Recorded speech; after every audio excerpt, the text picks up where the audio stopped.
overtime. Now, after the Rams score first, Sam Darnold leads the Seattle offense down the field for a responding touchdown and two-point conversion, sealing the 38-37 comeback win for the Seahawks. Seattle had just a 1.2% win probability after Sam Darnold threw his second pick down 16 with just under 10 minutes to go in the fourth quarter. Seattle was 0-155 when trailing by 16 or more in the fourth quarter entering this game. Cam, your thoughts on Seattle going for two with about 4 minutes remaining in overtime there? That was the right call, and it had to be had. I think it was extremely gutsy. You know, one of the things that each of the, members that's sitting across from you can understand, when you have the momentum, when you understand how the flow of the game is going, and you realize that the person that's on that sideline on the opposing team has thrown for close to 500 yards, you start to say, hold on. I don't have more confidence in our defense to stop them, because now at this particular point in time, a field goal could win. When you start to factor in all these type of factors, going for two was the right the right play to be had. Now, the thing as you start to say, I was a little suspicious. I thought maybe they would have run, given the circumstances of how Sam Darnold was playing up until this point. An absolute amazing game by him in the fourth quarter. But the NFL is created to have games like we saw last night. Extremely tight, extremely close, and it to be decided in a one-possession type of game or decision like we saw. And, shouts out goes to the Seattle Seahawks for really executing at the end to find a much-needed win for them. Yeah, I love the decision to go for two. It was the only decision to be made. You had lost earlier in the year to the Los Angeles Rams. So a tie, if the game would have ended at a tie, would not have benefited Seattle. But then also, why would I give, even if I want to tie the ball game, why would I want to give the ball back to Matthew Stafford, who's thrown for over 400 yards, and Puka Nacua, who had 225 yards and a touchdown in that game, so they can go down and kick a field goal and win it? So it was the only decision to make, in my opinion, for the Seattle Seahawks. Great job by Sam Darnold going through all his progressions. Great job by the tight end Saubert being disciplined, doing what he's coached to do. Sell it.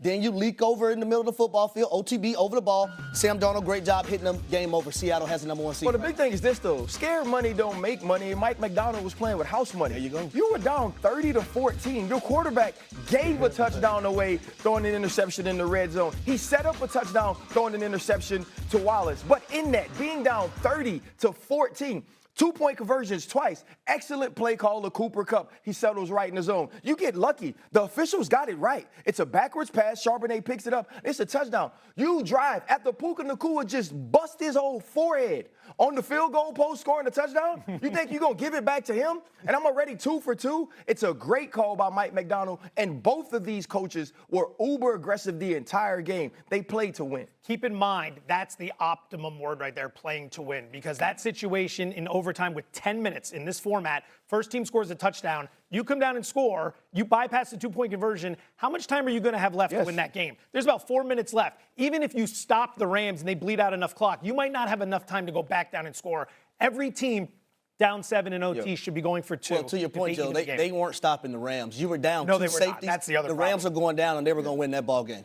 Did Sam Darnold silence his critics last night? No. If anything, Sam Darnold's critics are louder, but he might have silenced the critics in his head. And here's why. When you have 6 turnovers in 7 quarters against the Los Angeles Rams, and you're putting your team behind in those situations when things are changing and you become hesitant, now Rashid Shaheed steps up and that gives you a chance. Rashid Shaheed gets the big reverse and it gives you a chance. You make an excellent throw on a roll throwback. And now you have an opportunity to answer Matthew Stafford in overtime. And JSN finally gets involved. You hit Cooper Kupp on an absolute dime to the post corner, and then you get the ball in the end zone to JSN, and your coach says to you, because of what you've done to this point, I'm putting the football in your hands. Now, if I'm the Rams, I'm saying to myself, every time we play him, we got it. He got lucky towards the end. If I'm the Vikings when I see him again, we got him. We know what it is. If I'm the Colts, we got him. We know what it is. But for Sam Darnold to start that game the way he started that game, to finish the season against Detroit last year that way, to finish the season against the Los Angeles Rams that way, to do what he was doing last night and find a way to win, that builds confidence in Sam Darnold. That builds confidence in the Seattle Seahawks. But absolutely every team walking in is going to watch the end of that film, but they're going to watch those first 3 quarters and say, this is what we have to do to rattle him. Harry, go ahead. So it got to a point in that ball game when Sam Darnold threw that second interception, I tweeted, man, he's seeing ghosts again. Yep. But then when Sam Darnold came back and started making that plays, I said, Sam Darnold told me, no, my vision is great. But here's the thing about Sam Darnold in that moment. And RC, I agree with you because for him to go through that again versus that opponent in which the Rams have been a dark cloud for Sam Darnold for the last 2 years, for him to say, I'm going to face this adversity, I'm going to make these throws. He took one shot from a blitzer from the Los Angeles Rams defender, and I thought, man, they're going to try to put Sam Darnold out this football game. But he continuously stayed in the pocket, overcame that adversity, made every throw necessary to be able to put them in a position to be able to have success and win that football game. I love that part. Here's the thing. He got through it last night. Guess what?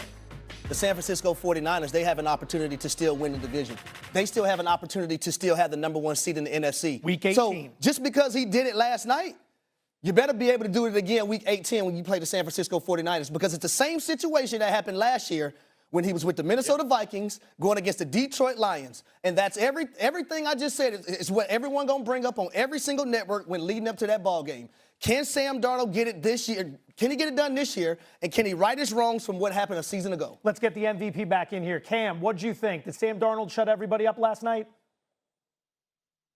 I think when you watch the game roll out how it does, you are confident in some of the things that you saw, but you cannot also forget what you also seen while watching the game. Being down by 16-plus points in the fourth quarter is in large part because of the play at the quarterback position with Sam Darnold. I think to, Ryan Terry's point, you do gain confidence in yourself and understanding like, yo, I am capable, I can do this, and I am, the person that needs, to do this for my team.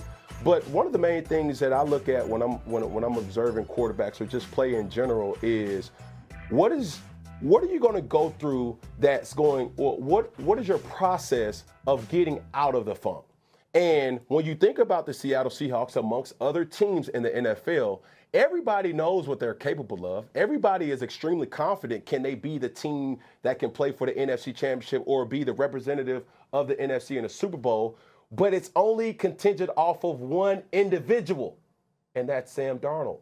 So Sam Darnold is going to be the greatest asset for the Seattle Seahawks, and he's also going to be the biggest liability for the Seattle Seahawks as well, too. Yeah, to his point, right now, everybody in Seattle, everybody in that organization, everybody in that locker room believes that they are the best team in the world up to number 52.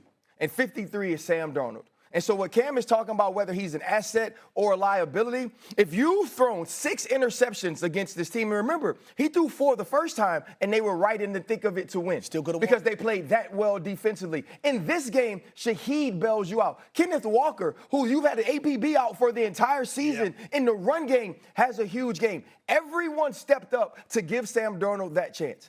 And what Sam had to do was somehow develop some trust amongst those people that if you get me there, I can win it. He showed that last night. And to Harry's point, he's going to have to show it again because Sam Darnold is not getting the opportunity to revitalize his career. He's done that. He's getting an opportunity to reshape his entire perception if he finds a way to finish this season strong and have a playoff run. I would also end with this with Seattle. I thought they played for Sam Darnold not to lose the game in the first half. I thought they were aggressive and got their best player involved in the second half, Jackson Smith and Jigba. I literally watched that first half. I said to myself, man, they're trying not to allow Sam Darnold to lose in the football game. Smart move. And I didn't think they were going to win the game like that because when it was all said and done, he had to make those throws. They had to be aggressive. Jackson Smith and Jigba had to be involved in their game plan, and that's what they did in the second half. Punt return touchdown, missed field goal, wonky 2-point conversion that broke their way. Sam Darnold this close to being on the wrong end of this conversation. The Rams are sitting here today on this Friday. They're smacking themselves upside the head. They are. With all the things that transpired in that game on the wrong end for them. And despite the loss, our friends at DraftKings